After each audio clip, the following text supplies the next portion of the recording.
Hey, friendo, Steve here. And Larson. And welcome back to Going in Raw, the only pro wrestling podcast you need to be listening to right here at youtube.com/Steven Larson, available wherever podcasts can be found. And of course, taped live at the Twitch at twitch.tv/Steve and Larson. We're going to talk about last night's Raw here in just a moment and a little bit of some wrestling news. But first, I wanted to mention later on today, I want to mention a couple things. Number one, we've got Friendo Club TV coming up at 4 p.m. Pacific, 7 p.m. Eastern today. That's, of course, exclusive Friendo Club TV members. You can get there at patreon.com/Steven Larson. $5 a month gets you 3 bonus episodes a week, 2 in the audio realm as well. One of them is just us playing GTA, which is a lot of fun. It's a great time to hang out and just play some GTA. But today, Friendo Club TV, we're just going to be talking about the different things that we're looking forward to in 2022 here at Going in Raw on our channel. So get that. And then, of course, one of the added bonuses of doing the Patreon as well is that you get the show in the audio realm ad-free. You can import your RSS feed to any podcast app that allows you to do that, including the bonus episodes. You get those as well. So here at Going in Raw, we've been blessed with tons of awesome advertisements from our wonderful sponsors. But we also understand it's not for everybody. If you don't want that stuff, then you can get it ad-free. You can get all that stuff out, and it still helps support Going in Raw. So if you want to do that, it's there to do that. Anything I miss? No, I think that's it. That's pretty much it. All right, cool. Also, tonight, NXT 2.0. Me and the Enforcer are going to be over at twitch.tv/MFSteve here doing a live watch along. So go follow that channel if you haven't already. Oh, that's the other thing I was going to mention. If you do a search on YouTube for Friendo Club TV, we got a new clips. Well, it's actually kind of an old channel, but we're going to make it public now. It's going to be like a clips channel. We've got a chunk of us from a pre-show the other day when we talk about why we're not particularly interested in going back to an office situation or us being in the same room doing this. It's a whole conversation we had. So go check out Friendo Club TV. It's going to be clips, little conversations we have here and there, little, slices from the past, maybe, et cetera. Maybe we'll do some new stuff. I don't know what we're going to do over there. It's sort of there. Go sub to it. Yeah, sure. Go put a link. I'll put a link in the description. Yeah. Anyway. Yeah. All right. Let's talk news now. So, following this weekend's NXT War Games, do you want to say it like Regal, Steve? War Games! Thank you. Shawn Michaels was interviewed by TV Insider, and he spoke about how his role in NXT has grown and also how involved Vince has been in NXT 2.0. This is what the Heartbreak Kid had to say. Quote, I started out doing 2 hours a day, 3 days a week. Now I'm doing it about 23 hours a day, 7 days a week. People out there thinking it's all Vince McMahon and Bruce Pritchard type of production. They just are the ones who gave us the direction of what it is they wanted from NXT going into the future. It's still all the team Hunter, it's Triple H, of course, put in place doing it here. I love learning and growing in the different aspects of WWE, but I have a greater appreciation for everything he took on. I now understand how you cannot return a text when you get it. I've never had so many emails learning computer stuff, things I swore I'd never want to do, but have since learned to do that. It has been a blast. To be able to step in for my friend is my honor to do.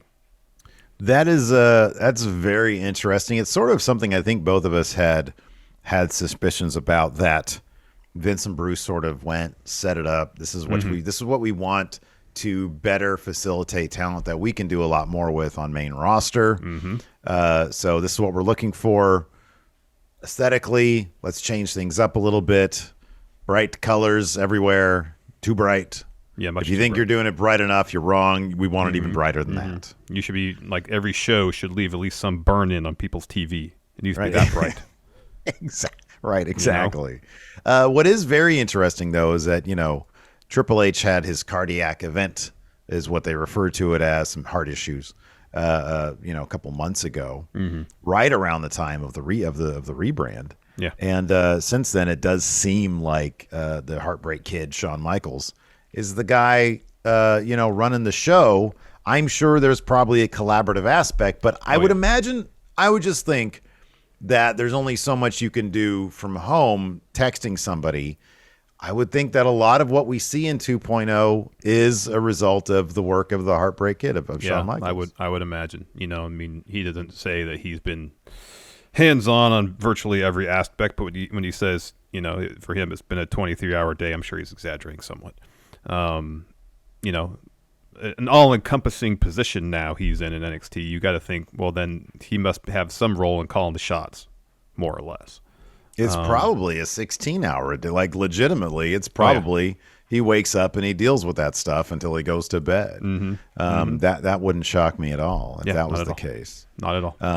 But I could also understand, especially if you have an opportunity. I know, obviously he's best friends with Triple H and it respects the position that he's in.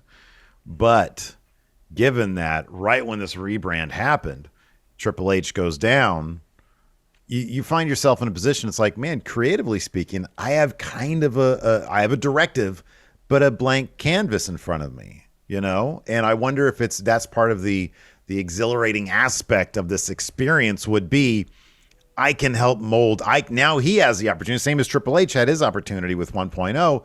Now Shawn Michaels has his opportunity within a certain framework to exert his influence in a pretty major way, and that's got to be pretty exciting for the guy. Yeah, and I don't think that's something that's a new thing starting with 2.0. That's something that he's been building to seemingly since he came over and joined Triple H working in NXT. I remember watching the A&E biography on Shawn Michaels, and that was kind of the framing device is they touched on his own issues, especially in the first part of his career prior to his retirement. And they kind of loop back around to how he's helping this generation of wrestlers, as kind of a framing device for his overall story arc. And you see him and Triple H back there in NXT's gorilla position doing a show, and he's into what's going on. Like I'm sure he's aware of the story beats, of how the matches are laid out to a certain degree. But he's there watching it almost like a fan. Yeah, there's a rough spot. He gets nervous. Something really cool happened. He marks out, and you see the passion he has for the NXT product. And I'm sure working with Triple H, he has a very good sense of what Triple H likes and doesn't, Yeah. Well, everything and not to we've say heard that he about, hasn't put his own kind of stamp on NXT 2.0. I'm sure Shawn Michaels has his own ideas that he does as well. But I'm sure he also has a very clear idea, or a very good idea, of what Triple H would want, absolutely. I mean, dude, you and I have heard both about, whenever they've talked about Triple H, it was he was the guy who would drive, and the clique would all just talk about wrestling endlessly, and so I think that they both have, especially given how influential Shawn Michaels is to wrestling. Like we've often said, his generation's favorite wrestler is Ric Flair. Well, this generation's favorite wrestler is Shawn Michaels. And so, given that so many of the wrestlers that Triple H sort of, picked up off the indie ranks, his best friend was their favorite wrestler. It's not like he was picking up Triple H guys. He was picking up Shawn Michaels guys and gals. Yeah. And now WWE and Vince wants a different kind of wrestler. But it's kind of funny because you do see guys like Carmelo Hayes in prominent positions, and he's very much a Shawn Michaels type of wrestler. Yes. And he's even said, I see a lot of this guy in me, or the other way around. But yeah, no, it's interesting, and it's I guess it's probably fortuitous for Triple H that he's got his best friend there, able to be hands-on every day, executing the vision that they both see as wrestling, again, within the context of what Vince McMahon had sort of asked for. So yeah, just interesting. I always love hearing about process, Same. Totally. It does just this last point. It does also, for me, it gives NXT 2.0 a bit more of the benefit of the doubt, knowing that Shawn Michaels is so involved in it.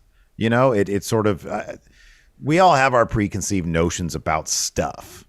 And if this was like, if I thought, or if I knew that Johnny Ace was in charge backstage, I probably wouldn't give it much of the benefit of the doubt, Yeah. But knowing that this guy who's one of my favorite wrestlers of all time is back there executing his creative, it's like, okay, that piques my interest. That makes me interested. It's no different than if you're interested in a movie, well, who directed it? Well, he's got a shitty record, as opposed to if I'm going to go to like see Licorice Pizza, it's like, okay, well, I know, man, I'm really looking forward to that because I know the director and et cetera, et cetera. I'm a fan of their work. Totally. Yeah. Totally. Let's take a quick break here to get a word from our sponsor, BetterHelp. Several years ago, while dealing with severe anxiety, I learned the importance of talking to a therapist, but I also learned that it can be really difficult to find the right person to talk to. Today, BetterHelp is providing a safe and private online environment where your needs will be assessed and you'll be matched with your own licensed personal therapist. BetterHelp isn't a crisis line, nor is it self-help. It's professional counseling done securely online, all without having to ever sit in another uncomfortable waiting room. BetterHelp is dedicated to facilitating great therapeutic matches. Send your counselor messages at any time or schedule regular phone or video sessions. And they made it free and easy to change therapists if needed. And you don't have to limit yourself to counselors in your area. BetterHelp services are available worldwide, so you can find the expertise you need regardless of location. We want you to start living a happier life today. As a Going In Raw listener, you'll get 10% off your first month by visiting our sponsor at betterhelp.com/raw. Join over 1 million people who have taken charge of their mental health. Again, that's BetterHelp, HELP.com/raw. And let's get a word from our sponsor, Amazon Music. Since all the friendos out there are listening to this show, it's safe to assume you love listening to podcasts. Well, you'll find a ton of podcasts, including this one, Going In Raw, on Amazon Music. That's right. Amazon Music has more than 10 million free podcasts to listen to, such as the hilarious Smartless, which you can get ad-free 1 week before everyone else. There's also the true crime podcast, Dr. Death Miracle Man, which is available 2 weeks early on Amazon Music. Yeah, and if you're like me and love your music, you got to check out the thousands of free music stations and playlists on Amazon Music. Or if you like your tunes on demand and ad-free, then you got to give Amazon Music Unlimited a try. It gives you unlimited access to a lot of songs, like 75 million songs, as well as podcasts, music videos, and so much more. And with Amazon Music Unlimited, you can listen to any song anywhere. Driving to work, walking your dog, doing wind sprints, anywhere. Offline and with unlimited skips. Or you can listen to podcasts like Going In Raw. So if you've never tried Amazon Music, now's a great time. For a limited time, new customers can try Amazon Music Unlimited free for 3 months. No credit card required. Just go to amazon.com/GIR.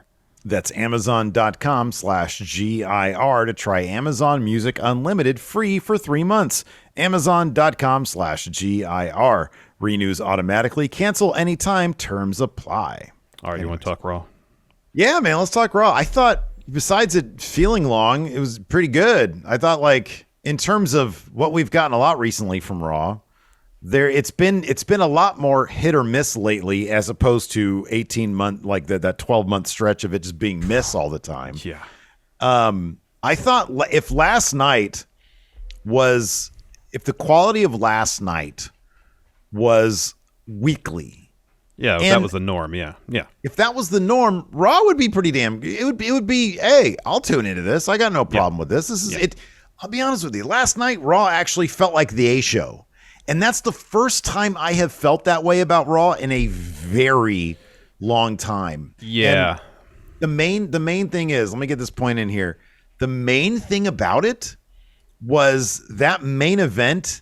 They build throughout the show as feeling like a big deal. They had that tremendous Liv Morgan video package right before they really made it feel big. They did. And I love that about it. I love that about it. Yeah, and it in theory, it doesn't seem like that would be that difficult to do. You have a major match. You have a huge opportunity for, in this case, Liv Morgan, a talent, to show that they belong in the main event. You build that moment to make it seem like it's huge and substantial, because it is. And you'd think, hey, this is something they could do on a fairly regular basis. Why they don't, I don't know. But I'm excited they did, because, by and large, Raw was pretty solid last night. They focused on in-ring action for the most part.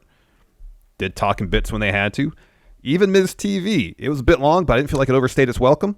Hey, man. No, you know why? It's because Miz is invested. Or maybe it's they've given him something to really get invested in. I Yeah. thought the interaction between him and Edge was fucking good. Yeah. I thought when Edge said, "No, he says, "You don't remember this, but I pulled you aside back then and said you have something and you brushed me off." And when he said, "You don't remember that," they cut to Miz, and Miz had that look on his face like, I kind of don't remember that, but I'm kind of intrigued with what you're telling me right now because it's a good counterpoint.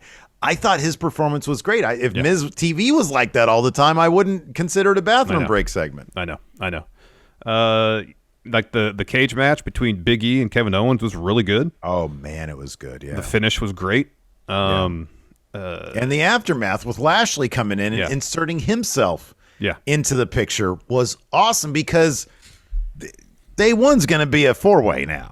You'd think so, yes. That shit's got to happen. There's still about 3 weeks left. Yeah, you think that's got to happen. You would think that's going to turn into a four-way, which who the hell knows what's going to happen. I like also that for the past couple of weeks, they've run those Bobby Lashley vignettes, sort of portraying him, the more human side of him.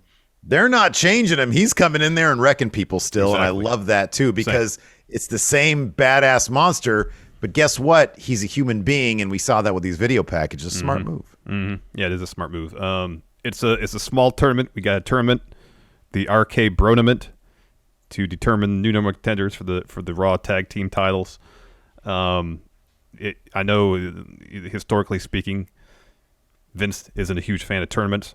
I'm just happy we're getting one, even though it's going to be the course of a couple weeks. Fine. Yeah, tournaments are great. Love them. It motivates a title match. They're finally, I hope, seemingly over this lazy thing where, well, we want a new contender, have a championship contender match. Yeah. And half the time, even then, you win that match, you don't get a title shot. So find more interesting ways to get number one contenders, tournaments. I'm really into it. So, like, if I had to pinpoint a couple things that didn't quite click for me, this Austin Theory Vince stuff is awkward as all hell. They don't have much chemistry. Yeah. And I'm as I said last week, I'm still not sure what Theory is going to get out of it if this continues to be the deal. Now, if Johnny Gargano shows up on Raw in a couple weeks and says, "Austin, hey, it's me. Come on.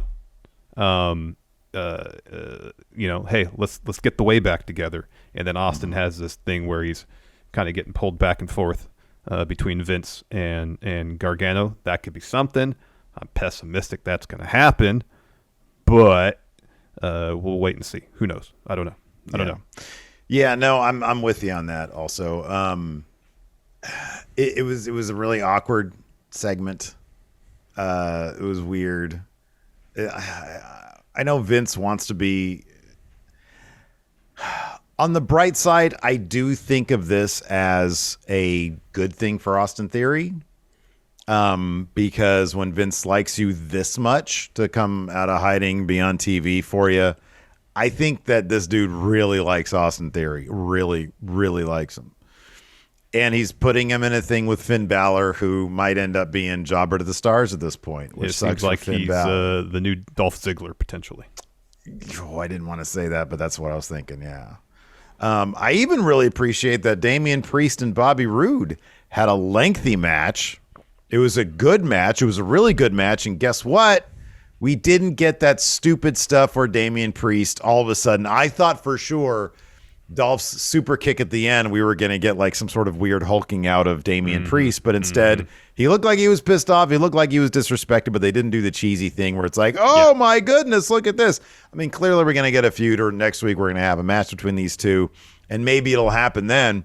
But I do appreciate that for 1 week we got a respite. Yeah. From that goofiness. So all in all, I thought Raw was damn watchable last I got one little small quibble, and it's a really silly thing.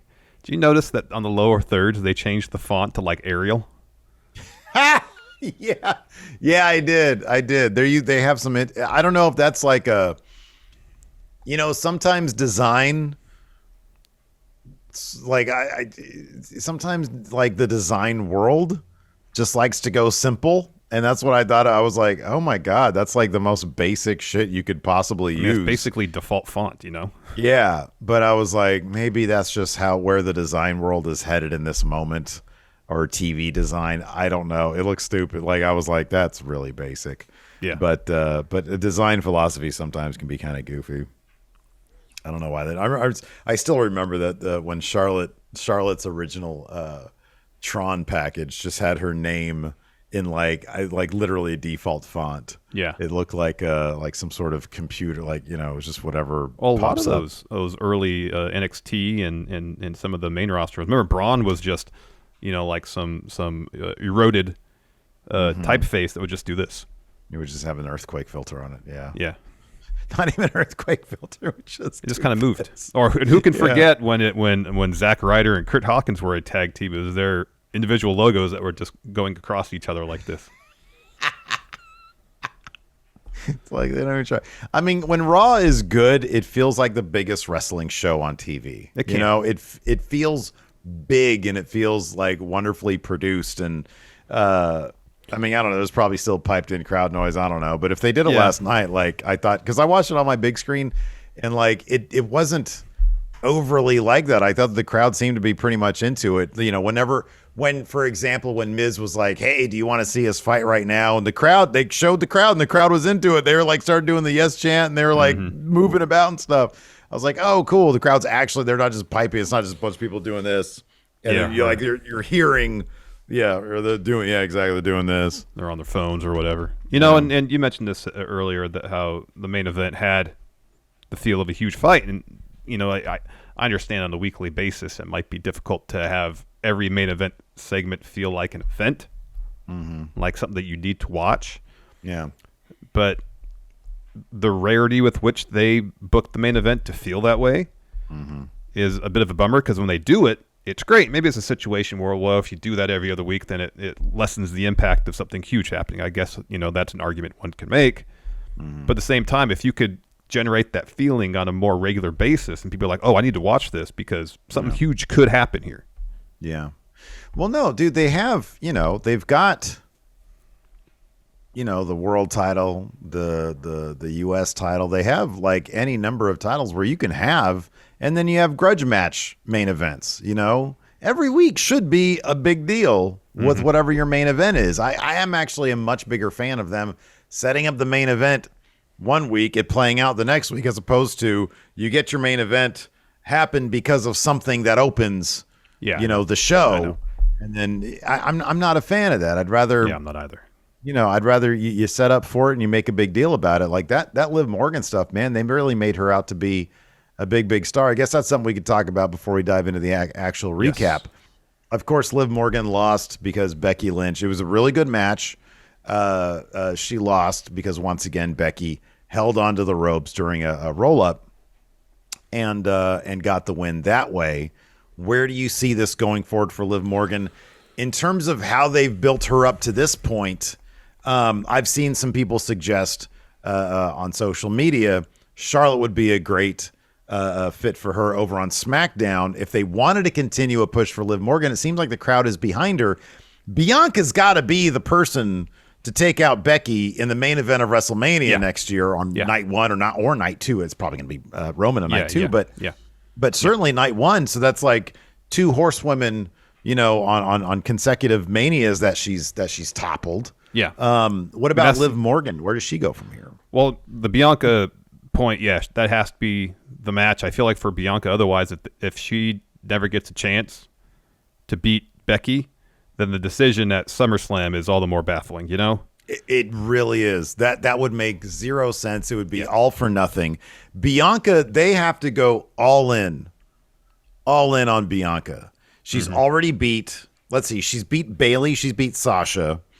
She's right? She's beat both of them before. Yeah. She's beat both of them. She beat Charlotte by DQ, I think. She does need, I would say that would be next on the agenda, would be Charlotte in a big money Mania SummerSlam match or whatever, but Charlotte would have to be sort of next on that list. Yeah, after she beats Becky, As for Liv, you know, this felt like an opportunity for Liv to show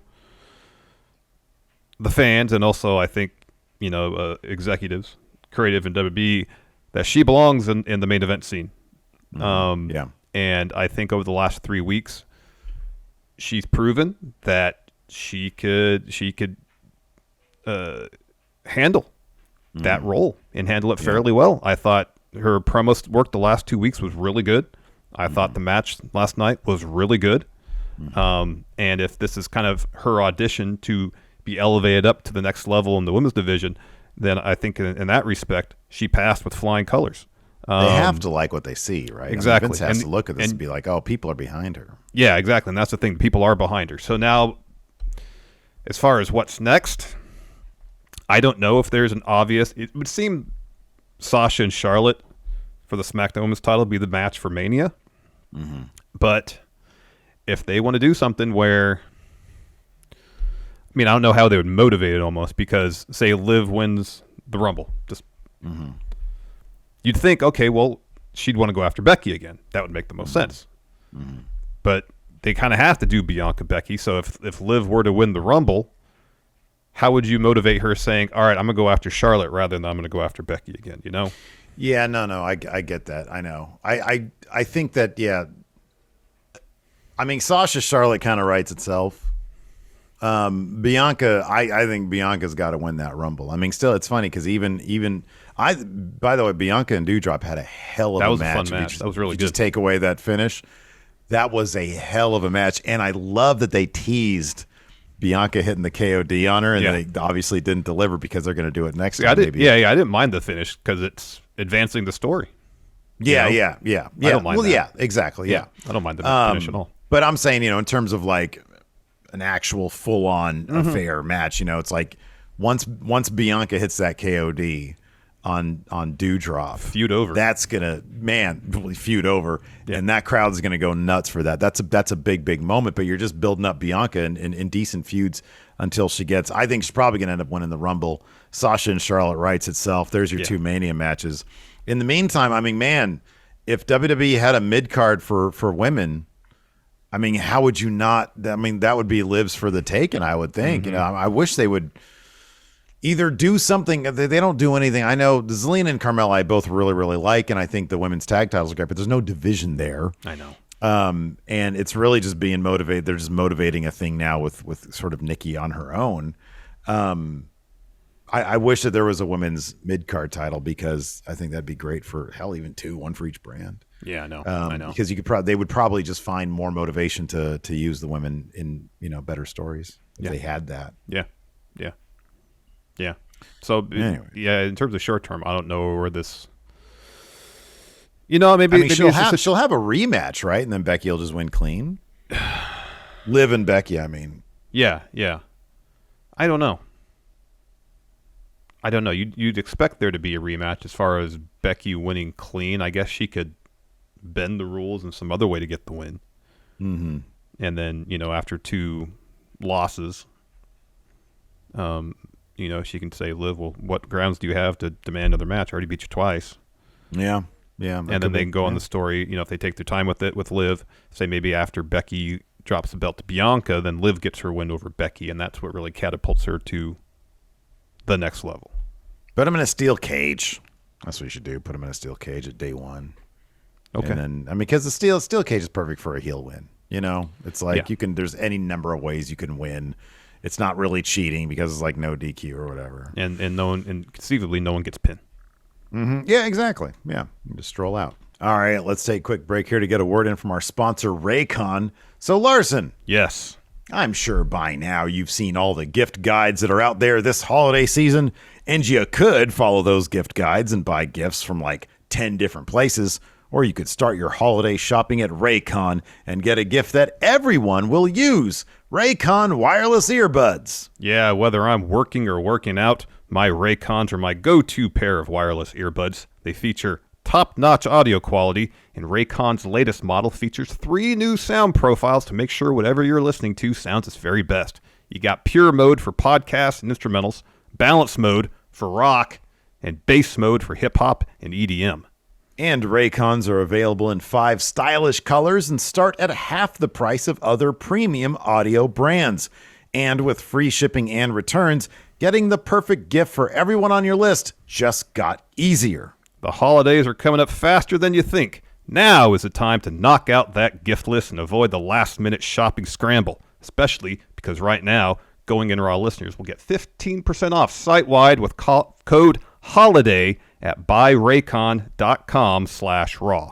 Go to buyraycon.com/raw and use code HOLIDAY today to get 15% off your entire Raycon order. Buyraycon.com/raw. And before we get back to the show, let's get a word from our sponsor, Manscaped. So, Steve, the holiday season is upon us, which means it's time to start finding that perfect gift or stocking stuffer for the people in your life. And Manscaped has the tools to make sure the stockings of all the guys in your life are hung with care. Manscaped is the leader in men's below-the-waist grooming, and their top-selling Performance Package 4.0 has what a guy needs to keep their package in tip-top shape. It includes Manscaped's Lawnmower Body Trimmer, the best trimmer for balls, butt, or body. You got the Weed Whacker ear or nose trimmer, both great products, I may add. But let's also not forget Crop Preserver Ball Deodorant and Crop Reviver Ball Toner, which help keeps your stocking fresh and clean. And if you order a performance package right now, you'll get 2 free gifts, a great pair of Manscaped boxers and the Shed travel bag. Or if you're looking for stocking stuffers, Manscaped's got you covered too with shampoo, body wash, cologne, even ball wipes to keep your sleigh bells from getting too stinky. Whether you're shopping for your partner, dad, brother, or friendo, get them a gift they'll actually use. But make sure to hurry to get those gifts so they show up in time for the holidays. Right now, you can get 20% off plus free shipping at manscaped.com with code RAW. Again, get 20% off and free shipping at manscaped.com with code RAW. Be the ballsiest gift giver this year with Manscaped. Speaking of steel cages, that's how Raw started out last night, although they preceded that with a couple of promos. First, Seth talking about how he can't wait to see Big E and KO tear each other apart. What's that look on your face? How cool would it have been if the show just started with them lowering the cage? I know. No, I know. Dude, I thought it'd be... I love, and it never happens, I love when they fade in and the bell rings. Yeah. They so rarely do it, but every once in a while you fade in and the bell just rings and they just go at it. That's how you start a Raw. You start the show and you don't have... Commentary says nothing. You just lower the cage with that dun, dun, dun, dun music, and the crowd realizes, oh shit, we're getting the cage match to start the show. That's awesome. Yeah, I know. But you got these promos in here. Seth talks about how he can't wait to see these two tear each other apart in a steel cage. He's going to win at day one. Big E has a promo, says he's been through hell and back to get his title, and tonight is no different.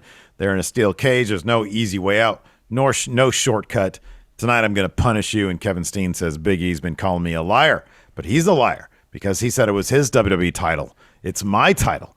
Big E's just holding it for him until day one. But the truth is I'm going to punish Big E, and that is no lie. So we have his, I love that. That's his sort of his out the door catchphrase. That's no lie. That's no lie. And then we had, the cage match. Big E versus Kevin Owens. Physical, hard hitting. Big E missing that apron spear he usually does, and basically almost hitting like the support bar of the cage. That looked like it sucked.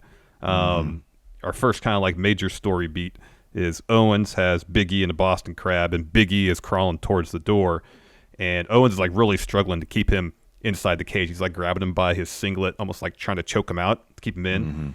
Seth runs down, slams Big E's head to the door, and I think Raw rolls on after that. Shortly thereafter, we come back. Kevin Owens escapes a big ending. He looks for a stunner. Big E escapes that. Kevin Owens hits a pop-up powerbomb, gets the 2. Early on, I want to point out, Kevin Owens was doing everything he could to try to get out of that cage as quickly as possible. Yeah. He would hit a couple moves, try to climb out, hit a couple moves, go for the door. Yeah, that's logic. It's logical right there. In a steel cage, I don't know. I guess if you're a competitor, there is an element of, well, I want to beat this guy up, not necessarily just win. I want to also like hurt the person because, like, if you should take a little bit of pride in the fight that you're having. I just run out of the cage. Hey, I beat you. But still, it's kind of funny. The object is to win. You just run to the door. So at one point, Kevin Owens is climbing up the cage. He has one leg over the top, and Big E climbs up, pulls him back inside the cage. They're both on the top rope, kind of.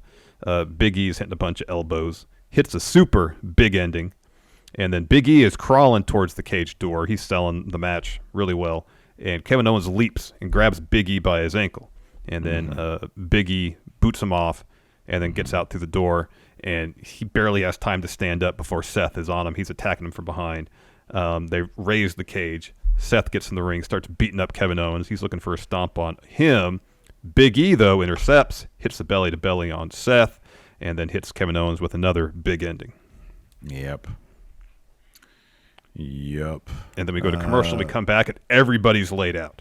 And that's it's they show replay during the commercial. Lashley hitting Big E with a spear, and then he hits a flatliner on Kevin Owens, a dominator on Seth, and then he hits Big E with a nasty spine buster. So we get to hear from him a little bit later on in the show. But yeah, it seems kind of clear that they're gonna stick him in that day. I'm gonna just put him in that day one match. Man, how do you see that? How do you see that the day one match playing out? I mean, are they going to take that title off Big E, or does everybody else cancel each other out? I'll say this: if you want to really legitimize Big E as champ, you haven't beat the 3 top guys on Raw.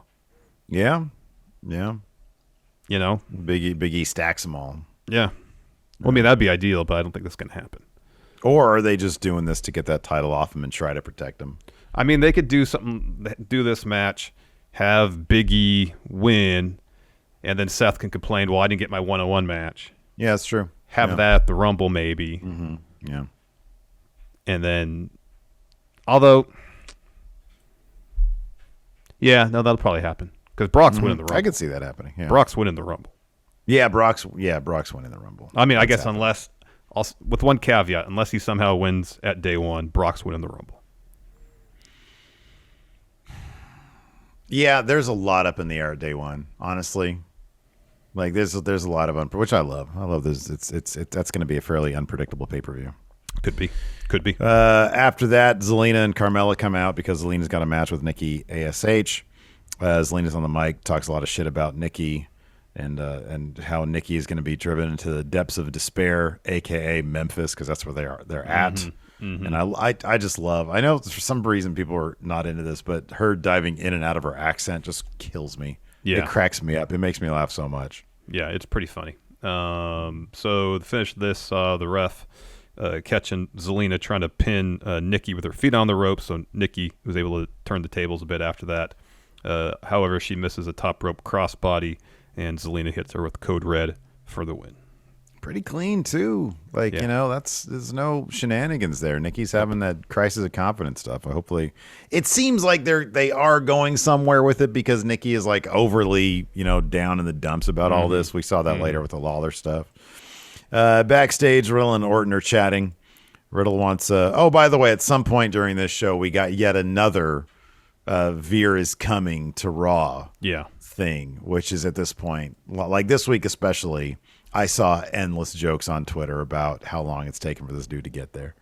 It's kind of funny. Anyways, Riddle and Orton are backstage chatting it up. Riddle wants Orton to wear the tan blazer.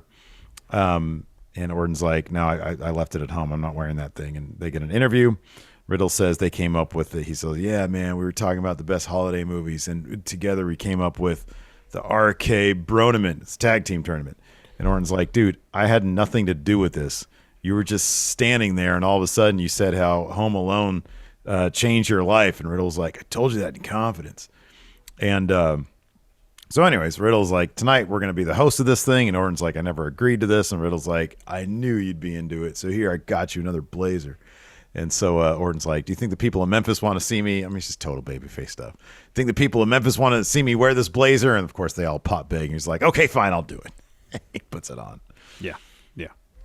Then Rhea and Nikki are backstage. Nikki's very upset about losing. Rhea's like, hey, don't worry about it. You'll get her next time, Mm-hmm. And then a fan walks in and then says, can I have your autograph? Yeah. And then Nikki's like, yeah, sure. Like her spirits are instantly improved seemingly. And she's like, oh, not from you, from him. And we cut over there. There's Jerry Lawler. Yeah. And he's like, yeah, you can have my autograph. I mean, he's a legend in Memphis. It's kind of normal. Yeah. I just wonder, like, it's funny in the universe of WWE, like the eye contact is sort of a nebulous affair. Somebody comes up to somebody and they say, hey, can I have your autograph? But they're not actually looking at you. They're looking at somebody past you. You wouldn't notice that they wouldn't be giving you eye contact. I will say this. Nikki did have her head down. Oh, yeah. So I think she should never assume. Yeah, okay. But then if you're walking, don't you see Jerry Lawler 10 feet away from you? That one thing that has been well established in WWE is no one has any sort of peripheral vision there. Right. It's terrible. They all got blinders on. Yeah. Or those the things the horses wear. Yeah. So you just see straight. And so Jerry signs the autograph for the fan and then tells Nikki, hey, that was a tough loss, and says, can I offer you an autograph to cheer you up? Again, he is Jerry Lawler. That probably is something that will cheer many people up. Not me necessarily. Not I. No. But other people. Hey, he's a hell of an artist. If he was like, hey, you want me to draw you and Larson and Sid, I'd probably take him up on that because the dude is a hell of an artist. He is a good artist. After that, we had round one of the Bronament action, AJ Styles and Amos versus the Street Profits. In this situation, it was great because Riddle was on commentary. Orton was technically on commentary. He didn't really say anything. No. Amos ended up getting himself counted out. Yes. And the Profits got the win to advance in the Bronament. And after the match, AJ and Amos had a couple words. Amos walks out on AJ, basically. And AJ's just left in the ring, and he's like, man, that's a bummer. Riddle comes in as the reporter here, and he asks for an interview, and there's a bit of a back and forth, and AJ's like, no, this is simple miscommunication between two of us. And he's like, if you don't get that mic away from me, I'm going to shove it up your ass or something like that. Yeah. I mean, AJ told Amos, this is how the team works. You do what I say. Yeah. It's probably not going to go too well for AJ. If that's not really. No. You never seem too pleased when I say that to you. I've learned my lesson. Vice versa.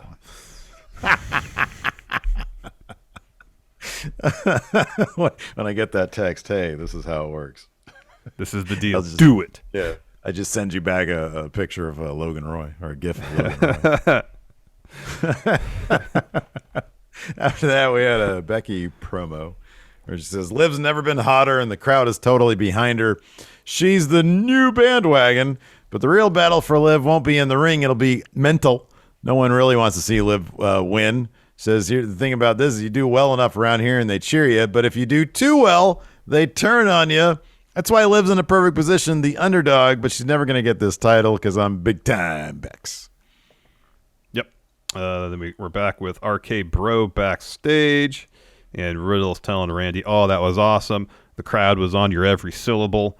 But I felt like because at the end of that segment, Riddle throws to Orton the previous segment and says, right. Randy, you got anything to add? And Orton does a good job of really milking the moment.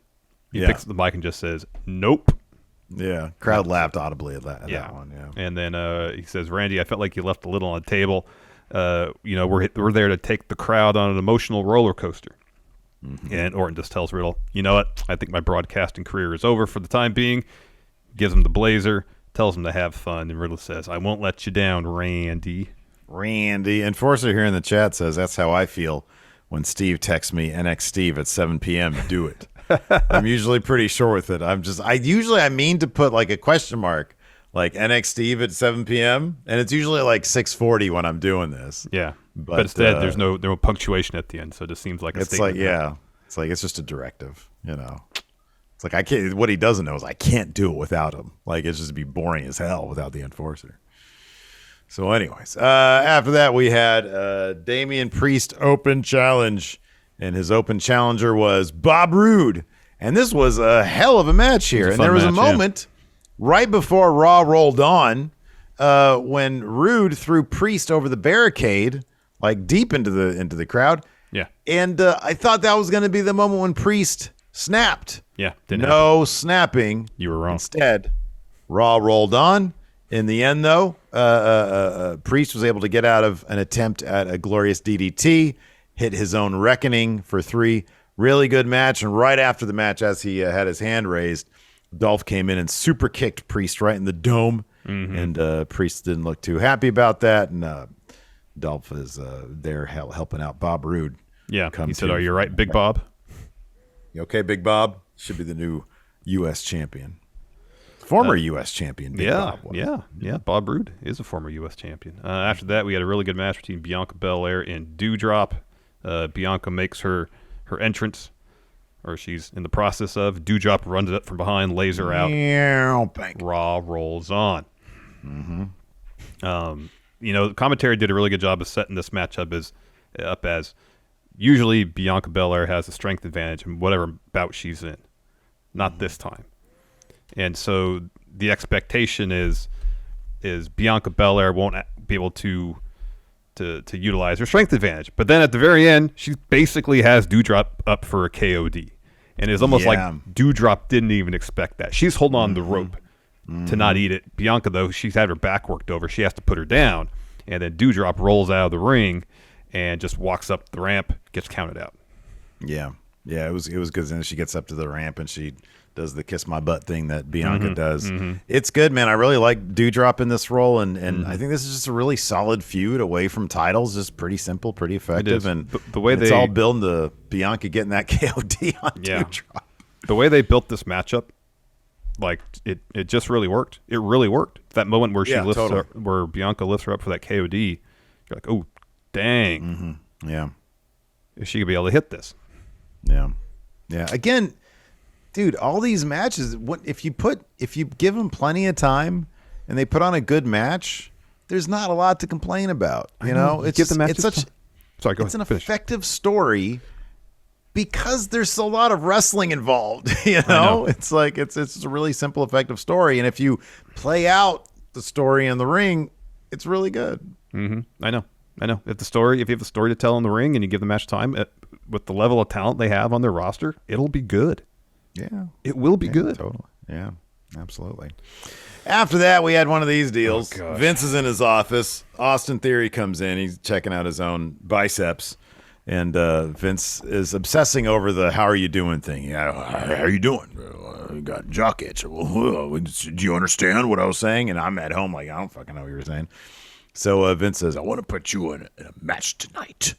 And then Austin says, "Wow, yeah, tonight? No, that's great." And then I didn't catch this last bit. Vince said something about a surprise. He's so mumbly these days. Yeah, he is very, very mumbly these days. So Vince asked Theory, he's like, "Well, did you expect to be in a match tonight?" And Theory says, "No." And Vince says, "Well, are you surprised then?" Theory says, "Yeah, I was." And then Vince just rolls his eyes at him and says, "Oh, man." Okay, that's what I don't. I guess because he didn't expect the unexpected, I guess. I guess so. It's so dumb. It is. It's not good. It's not good motivation. It's not. What was good was this Miz TV segment. Didn't think I'd say that ever. So, of course, his guest was Edge. Miz, I'm sort of truncating this a little bit, but Miz says Edge has basically gone mentally weak. Edge says, he says, all the nice things you said about me last week makes you come off as soft, basically. He says the rated R superstar has lost his edge, and Edge is like, okay, that's terrible, but he says, don't mistake my kindness for weakness. And Miz says, I don't need your kindness now. I needed it back in 2006 when everyone said everything I did was wrong, when I was kicked out of the locker room. And it wasn't because I was eating chicken in there. I was kicked out because I didn't fit the mold. I was treated like a peasant. He says, your kindness, I don't want it. I don't need it. Edge says, you're going to paint me with that brush? He says, you don't remember this, but it was in this arena when I pulled you aside back then and said you did have something and you would be just fine. And you brushed me off. He says, I went through the same thing 7 years before you did, and if somebody pulled me aside, I would have listened. He said, the biggest difference was I didn't come through here and act like I was bigger than everyone else, that I was more famous than everyone else. He says, when I see a new face, I see an opportunity. I don't hold them down. He says, you need to look at yourself in the mirror. They'll tell you the same thing it did back in 2006. Yeah, ooh. There was the punctuation. The Miz, you're an ass. Yeah, you're an ass. There you go. Oh, I didn't write that part down. I think my jaw dropped. So Miz says, you know what? You're a hypocrite and you're vulnerable. 2022 is going to be the year of Miz, and I can't wait to beat you at January 1. I think he meant day 1, but he said at January 1. And Edge says, well, that's a challenge you're on. But you know what? We're in Memphis. There's nothing between us. What do you say we do this now? And he says, what do you want? Guys want to see this? And then he says, no. He says, you probably think it's because I'm scared, but I'm not. And then Edge Mad Dogs Miz, and Miz falls down. And that was a really effective segment. Yeah, I thought so too. Then we got a Liv Morgan interview. She's asked if she heard what Becky said earlier. She said yes. And she says, Becky, not entirely wrong. Liv says, I did everything that Becky said. She's right. People are watching me, and that scares Becky. It scares her because what she got wrong earlier was that everyone is watching because they do want me to take the title.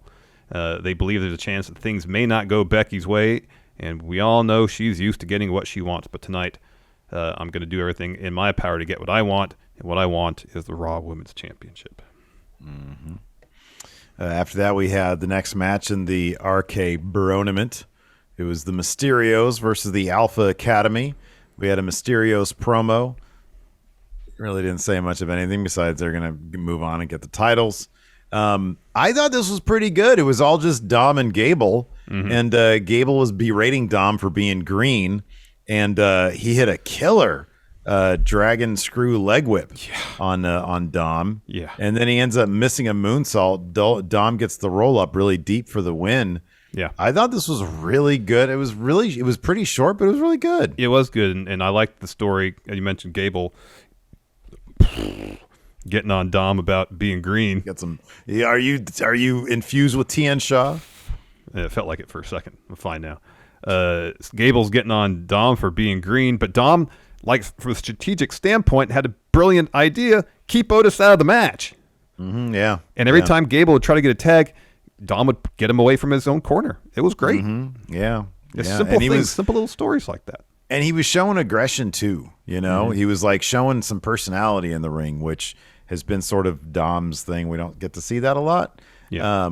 But no, I thought this was pretty solid. I hope at some point they eventually get to Dom turning on Ray, just because I'd love to see him, you know, go through some character arc, you know, go through some stuff. I think that could be really good. I know, me too. Afterwards, Riddle hits the ring to try to interview Alpha Academy, and then Otis picks him up and is hitting a power slam, and while he's doing that, Riddle just keeps screaming, "I'm a journalist!" It's pretty funny. It was pretty funny. That is pretty good. We're back in with Theory in Vince's office, and Vince tells Theory's all ready to go. He's doing jumping jacks, and Vince tells him, "Hey, I canceled your match." And Theory's like, "Oh, okay, all right." And he's like, "I want you to do something else to impress me." And so Theory, he says, "Oh, okay, I can do that." And he unzips his vest thing, to show off his abs, and he starts doing jumping jacks, with his abs out. And Vince is like, "Stop it!" So Austin stops, and he's like, "Do something else to impress me. Use your brain." So Austin, a little light bulb goes off, and he leaves. Yeah. I did think it was pretty funny when Vince says, "Do something to impress me," and just shows off his abs, and then does more jumping jacks and goes, "I could do this all day." Austin Theory is pretty good, and I do appreciate that they have definitely. This was the most the way version of Theory that I've seen, and I appreciate that. And I think if they do successfully fuse that with what we saw next, there might be a good combo here. It's just they really need to figure out this Vince thing, where it's going to go and how it's going to benefit him. Yeah. After that, we had Finn Balor versus T-Bar. This is T-Bar just sort of throwing Finn Balor around a lot. T-Bar tried to choke slam Finn from the top. Finn shoves him off, hits a coup de grace, and after the match, Theory attacks Finn Balor, hits his finish on him, and then takes a selfie. Takes several. Impressing. It was impressing, Vince McMahon. Yeah, he was hitting that button like it was a fast shutter or whatever it's called. Then we have Dana Brooke backstage. She's kind of looking over her shoulder because she's 24/7 champion. And then both R-Truth and Tozawa kind of pop up, and they're like they're like, we have to check the rule book, I think, to see if they could try to win the belt. Yeah, they're sort of uncertain on how the intergender stuff works, is the idea. Yeah. And then you see Reggie up, and he does a big leap down from some storage containers, and then he's like not there to pin her. he's there to say, hey, I just wanted to, talk about our conversation last week or something. And then Tamina comes rolling through, and Reggie stops her from, prevents her from, like, so Dana could get away. Then we had a really good MVP Bobby Lashley interview. MVP says, we live in an era where people feel way too comfortable disrespecting other people because there are no consequences for those actions. He says, not so in the almighty era. He says that means when you have the gall. Oh, sorry. That means when you have the gall to have a WWE title match without even mentioning Lashley's name, that's disrespectful, and those are the consequences, what we saw earlier tonight. And then Lashley says, when you disrespect me, that's what happens. And then he and MVP leave. It was it was efficient. They got the point across, and they got it across really well. Yeah. Yeah, I do. I that's one thing that I'm really starting to appreciate about Raw is that there isn't that, we do get the best of both things. Like on SmackDown, you've got the one dominant champion. It's like, oh man, who's going to take this guy down? Over on Raw, that's on SmackDown. Over on Raw, you've got any number of A-list players that can mix it up, but they're all sort of on the same level. So you get sort of the best with both worlds on both shows if they both are effective with what they're doing. After that, we had a really good Liv Morgan video package, just telling her backstory. Yeah.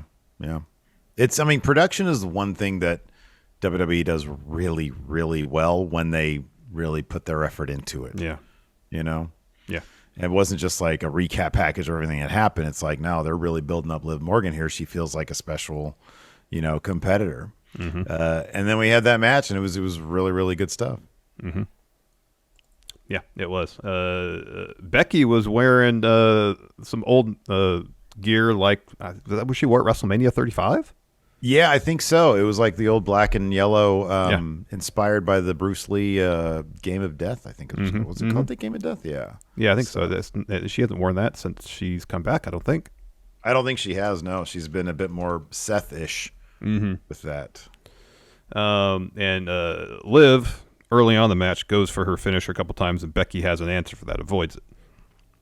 Eventually, Liv hit to Hurricane Rana, and Becky centered the apron, and then hits like a slingshot double stomp onto Becky, kicks her a few times in the lower back, goes to the top rope, hits a missile drop kick. That gets her at 2. Liv locks on the Rings of Saturn. Lynch rolls her up. Liv kicks out. Becky goes right into a disarmor. Liv gets the bottom rope. And then Becky goes for a manhandle slam. Liv reverses that into a roll-up. But then Becky reverses that into a roll-up of her own. I always like how Becky does this. She'll get the roll-up, whatever, and she'll look at the ref, make sure he's in position to not see her grab the rope, and then she grabs the rope. It's not just roll up, grab the rope, Yeah. It's a little detail that I noticed that she does that I appreciate. Yeah, that's good stuff. Oh, yeah, I forget. Yeah, people in chat are saying it was inspired by Kill Bill, but the Kill Bill uniform or the Kill Bill outfit was inspired by Game of Death, but it's probably more of a Kill Bill thing. I'm old. Yeah, me too. The original source material that Tarantino was inspired by, clearly Game of Death. Yeah. Anyways. And Liv Morgan left in the ring pretty sad. Yes. So she said, she was in the ring and she said to Becky, it's not over yet. Yeah, hopefully this is a learn and not just a loss. It's either a loss or a learn, Oh, does it have to be one or the other? Yeah, because it's you don't believe in wins and losses. It's definitely a loss, though. Yeah, but it's not a loss if you learn something from it, because you're still gaining something from it. But it's still like reflected on Cage Match as a loss. Well, as an L. Yeah, it says an L. Which can mean means anything you want it to be. Well, learns. They specifically refer to it as a loss, but we can agree to disagree. It's open to interpretation. I think it's just an L. It's an L up there. Yeah, learns, wins and learns. Okay, well, there you go. Jokester says Steve reads Shakespeare. That's his source material. I can assure you, I do not. Steve is well versed in Greek tragedies. Yeah, the closest I get to Shakespeare these days is when Q quotes it to Picard on Pluto TV Star Trek Next Generation reruns. Enforcer says the L is for Ligma. I don't believe in wins and losses. I believe in wins and Ligma. What's Ligma? Ligma Bowls. All right, let's go ahead and answer some questions here. Oh, man.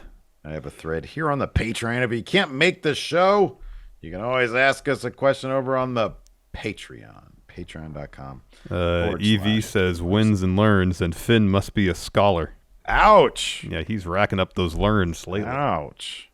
Let's see here. David Matushek says, do you think that WWE should cancel more shows based on what kind of holiday falls in December?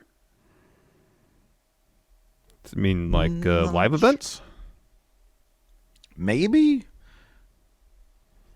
I don't know what that means. I know they should not be. What? Go ahead.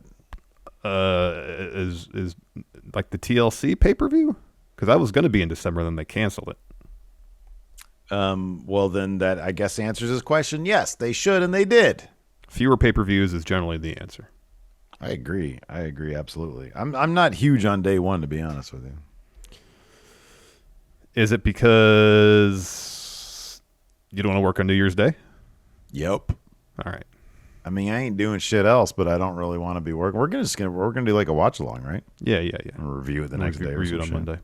Yeah.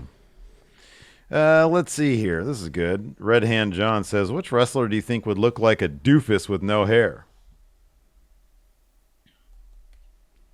Take away somebody's hair who would look like a doofus. This isn't exactly an answer to that question, but you read the stuff about Elias apparently like shaving or cutting his hair. Oh, that I didn't hear. No. I thought I saw that somewhere. Oh, wow. He cut his hair? Yeah. I could see him looking like a doofus, maybe. I think Adam Cole probably would have looked like a doofus if he cut his hair. I think he looks great with long hair.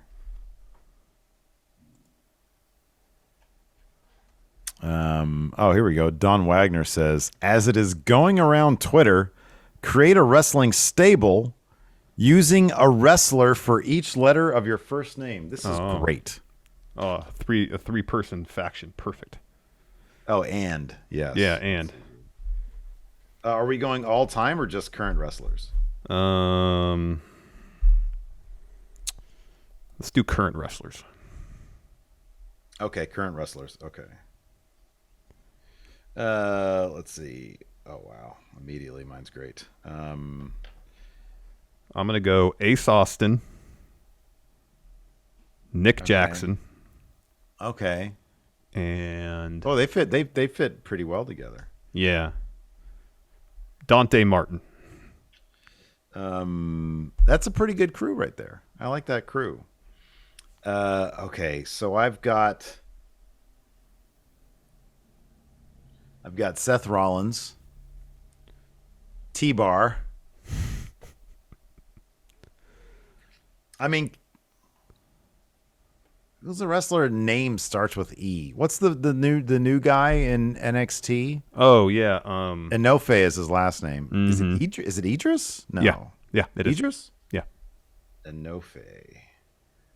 I need a wrestler's name starts with a V. Veer. Oh, Veer. I'm going with Veer. You just froze, but I'm going with Veer. I said Veer. And then I know that I need another wrestler. Yeah. I did say Veer. Earlier you were cutting out like a mofo, but you were talking the entire time. Yeah, I saw. So like it's going to be fine on your end. It is. That's why I saw it in chat, and I was like, I'm going to keep going because Veer, and I need one more that starts with Eddie Kingston. Man, look at this crew: Seth, T-Bar, Enofe, Veer, and Eddie Kingston. That's a motley crew. That's good. I like that. White Brownie wants us to predict the final four for the men and women's rumbles. Brock. I'm going to say Drew McIntyre. Brock, Drew, Lashley. I'm going to go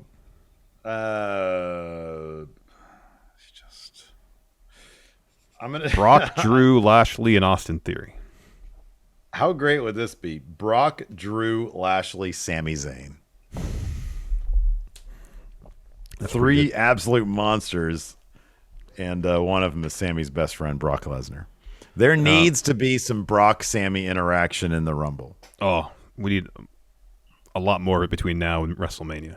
We do. Women's Rumble. Let's do Bianca, Bailey, Sasha.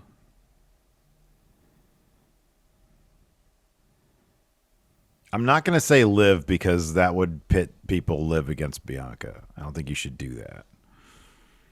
I'm going to go, Dewdrop.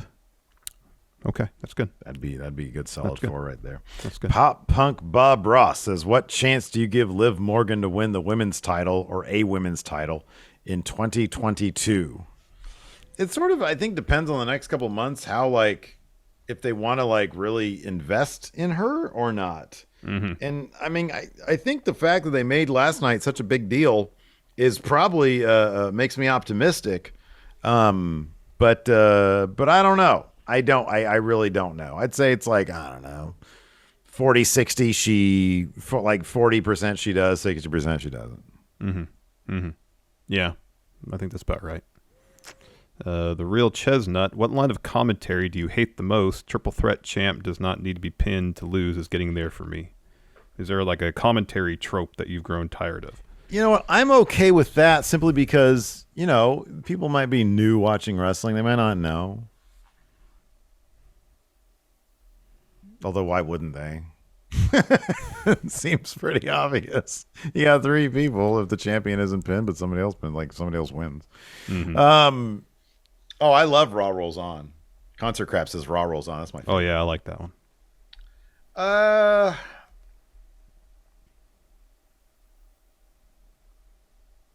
I guess it'd be for championship contender matches when they say they might be in line for a title shot because it's so nebulous. It's like, what? Why are you doing that?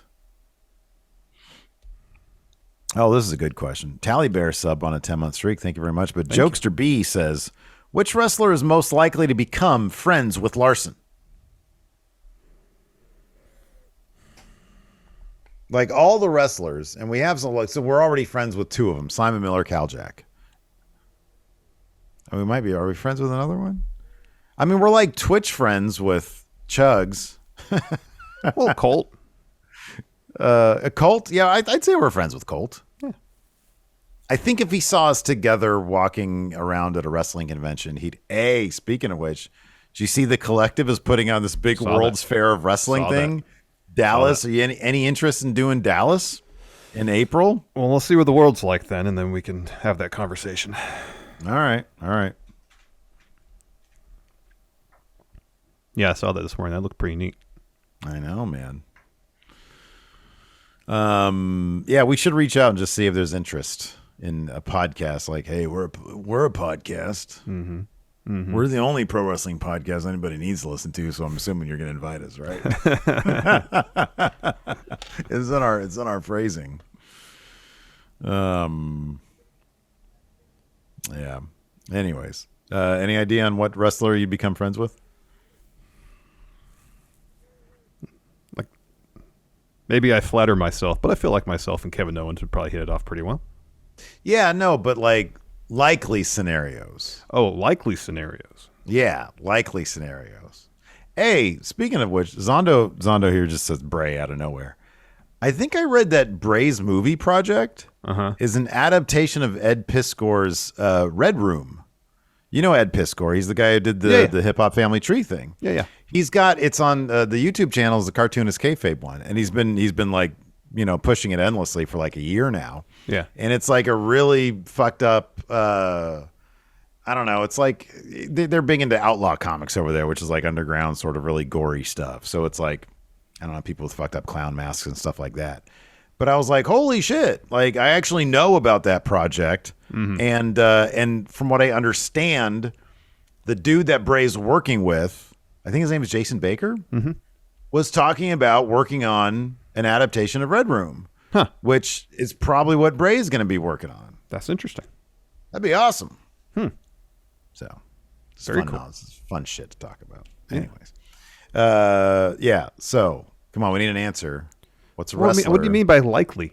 Like someone that I don't fucking is know. from the area? I don't know what you mean by that. Sure. We go to Dallas, you meet somebody, you're like, hey, my new best friend. And it is the wrestler. Why can't it be Kevin Owens? He might be doing a GCW show by then. That's very fine. Kevin Owens. Kevin Owens. Larson. I like your style. You like Disney? My kids like Disney. Yeah, Disney's all right, Kevin. I can do Disney. Anyways, Von Wagner. Yeah, can we be friends with Von Wagner? Sorry, Vaughn. I don't like carrying tree branches up a hill. Vaughn, let's talk about Come Tuesday.